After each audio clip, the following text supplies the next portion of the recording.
Welcome to the Hemp Del Soul podcast. All health, no high. Here's your host, Mary Lisa Lawless.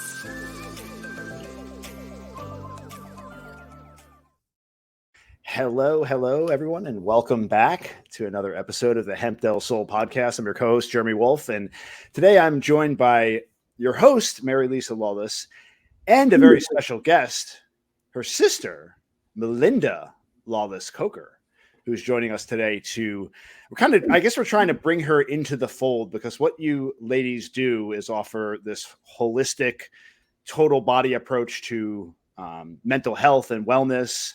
And Melinda brings another component to what you do. So I wanted to set the stage for her and have her talk a little bit about her background and kind of introduce herself. And we can get into some of these wonderful topics moving forward. So ladies, always a pleasure. And first off, we're women. Sometimes we're ladies, sometimes we're not, but we're always women. So women, always a pleasure seeing you. Women, yes. There you go. So I feel like I'm in for the double trouble today. You now you're gals, right? You gals are going to do a number on me. I've got plenty of trauma. I've got plenty of problems. I've been through the ringer, 44 years old, just figuring things out or starting to figure things out. So yeah, let's get into this. Melinda, tell us a little bit about your background and what you do to kind of, I guess, add to Hemp Del Soul and the business over there. I know, and the business is the Transformation Project as well. Hemp Del Soul and the Transformation Project, right? Yeah. All right. Yeah. And Crystals Del Soul at this point. Crystals Del Soul. That too. Growing daily. Growing. Yeah. So originally I became a family therapist long time ago, like almost 33 years ago. It was a very long time ago for me. We went to school together. Oh yeah. We got to sit close when we were cold, and we walked around campus and could hold hands, because we were sisters. We still are. We don't hold hands as much. That's true. I could hold your hand right now. Wait, hand holding is important. Yes, it is. It is. And so I entered the field as a family therapist, and then eventually became a psychologist. And also, I guess between those, I became an addictions professional. So, and then I went into psychodrama. And Psychodrama. Please elaborate.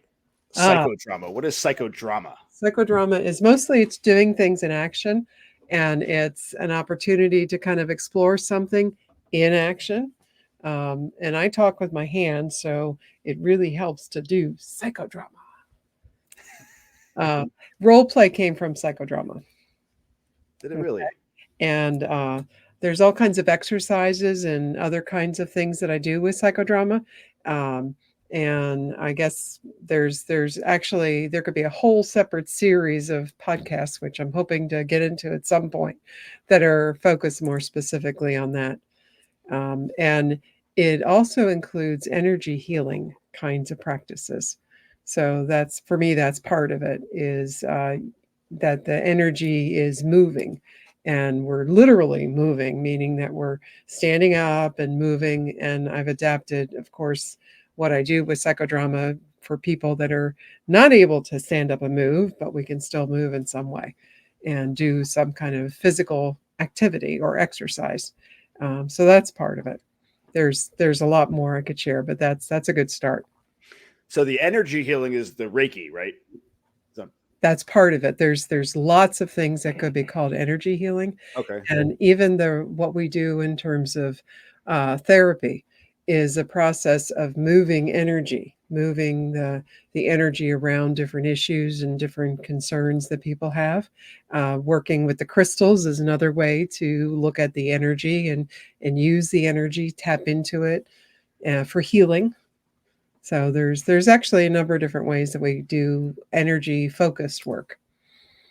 So for the psychodrama, I'm trying to get a handle on this. So this would be normally when people think of therapy, you go and you sit with your therapist, you sit on the couch, you have a conversation. So this would be more interactive, kind of acting out and releasing some of the, I guess, stuck energies that you have. I actually participated in something. I'm not sure if you heard about this. Have you ever heard of P3?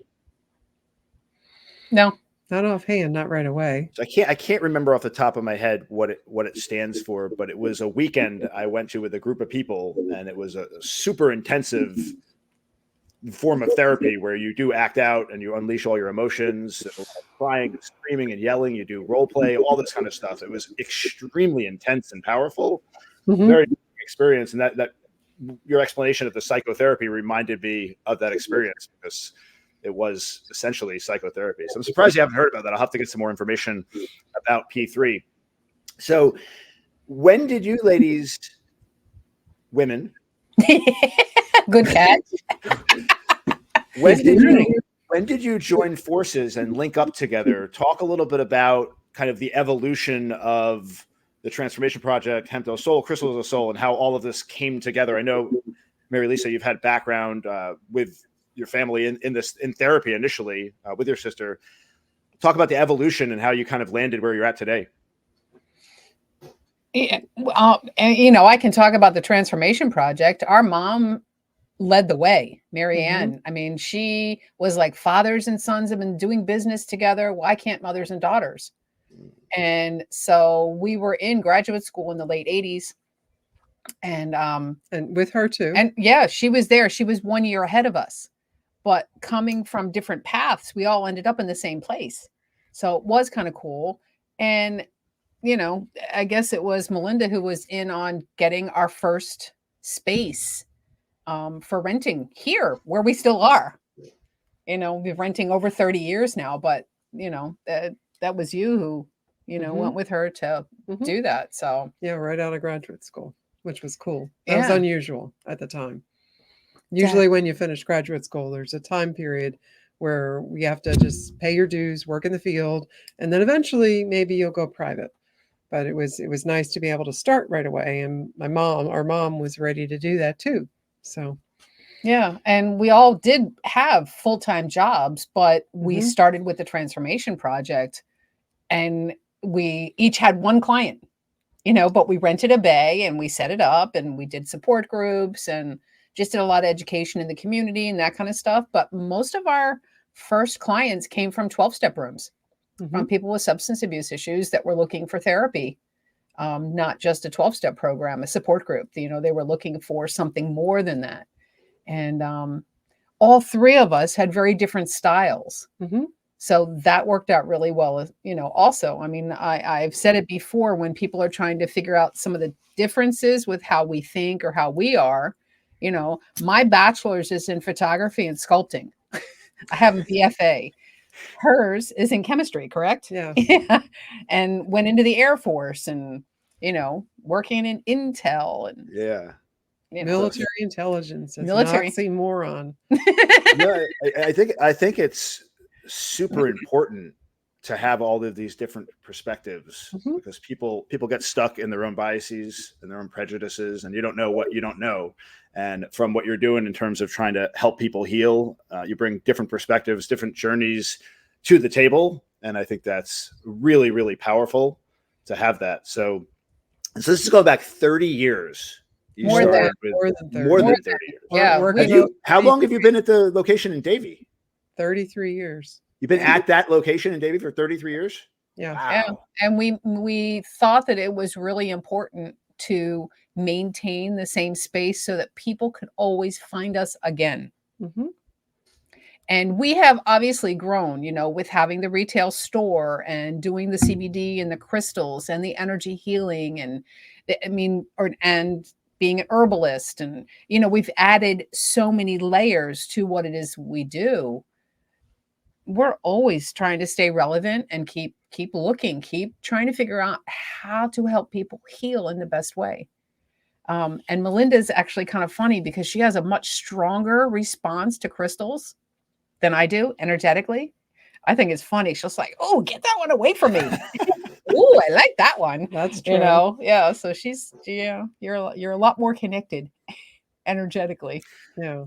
Speaking of crystals, you're just reminding me, I'm not wearing my trusty wolf my wolf crystal necklace is at bay, and I feel like I'm missing something. It definitely does have a grounding effect on me for sure.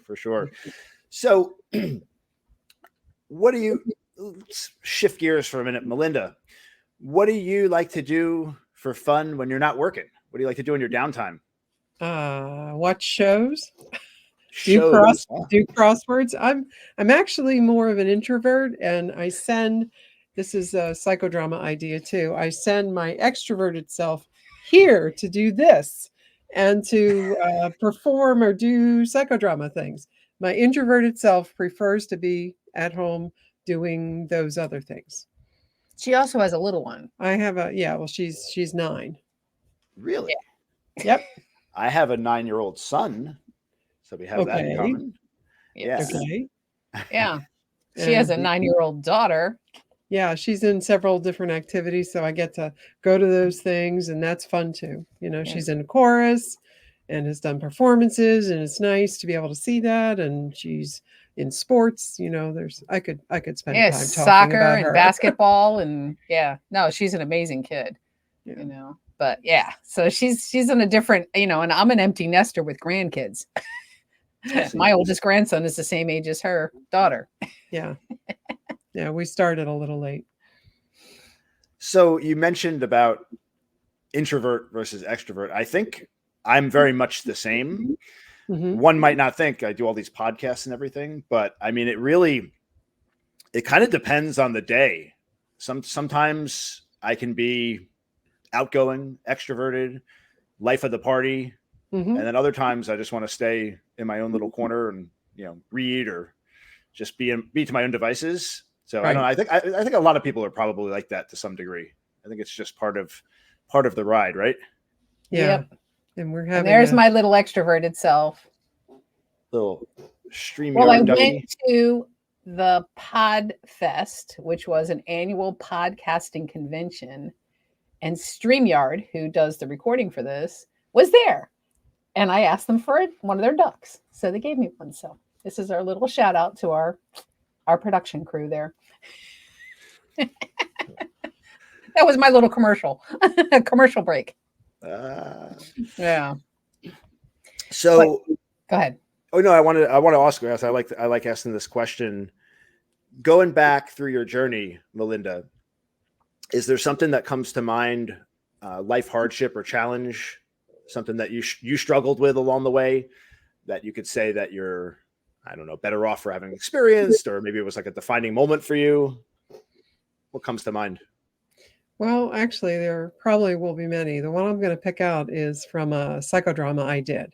Part of the process of getting training in psychodrama means that we get to, in the training groups, we use our own issues. So it was a psychodrama about my issue. And one of them that I did was about my brother, Eddie, who had died, and while my mom was still alive. And I asked, essentially in the drama, I asked him to watch out for our mom because she was having some health issues, and it was very difficult for us, and definitely for me. And so in the drama, I asked him to do that, to watch out for her. And maybe a month or so later, I was having a conversation with our mom, just the two of us who were talking. And she mentioned to me that she'd been talking a lot more to Eddie, our brother who had died. And I was just like, wow, because I had asked him in the psychodrama to do more to take care of her because it was very hard for me. And so that was actually happening in the sense that she was now talking to him a lot more. And that just felt like ooh, like, wow. Because I didn't tell her about the drama. I didn't tell her about that. So that was definitely a defining moment, a very spiritual experience to hear that from her. I find psychodrama to be a very spiritual process for me. And when I heard that from her, unsolicited, she just volunteered it and started telling me about it. I was like, oh my goodness, wow. Yeah. So that was definitely a defining moment for me. Yeah, that's pretty wild. And it seems things like that happen from time to time, these unexplained occurrences, and it really gives rise to how much we don't know about this world and this life. And like we always say, Mary Lisa, we're all energy, right? We are. We Oh, are. yeah. Absolutely. And And we you pick up on things, Uh-huh. and just these things happen sometimes, and it just seems like there's a greater design or a reason for all this. Yeah, I mean, it's why we offer some of the classes that we're offering. We're offering Reiki classes now, the second Thursday of every month here in our space. I have a medium, Maurice Israel. He works here on the weekends. Oh, he's amazing. And he is absolutely amazing. And we're bringing in other healers Mhm. to offer a full spectrum, not just full spectrum CBD, but full spectrum with healing capacity because everybody heals differently. So there's some people that would hear some of this stuff that we say and they're like, okay.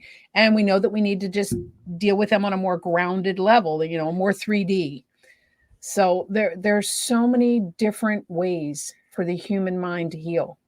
But at the end of the day, we all have to work on our healing. If we're going to make the world a better place, we've got to find ways to be kinder, to just share more love, and to be tolerant of difference.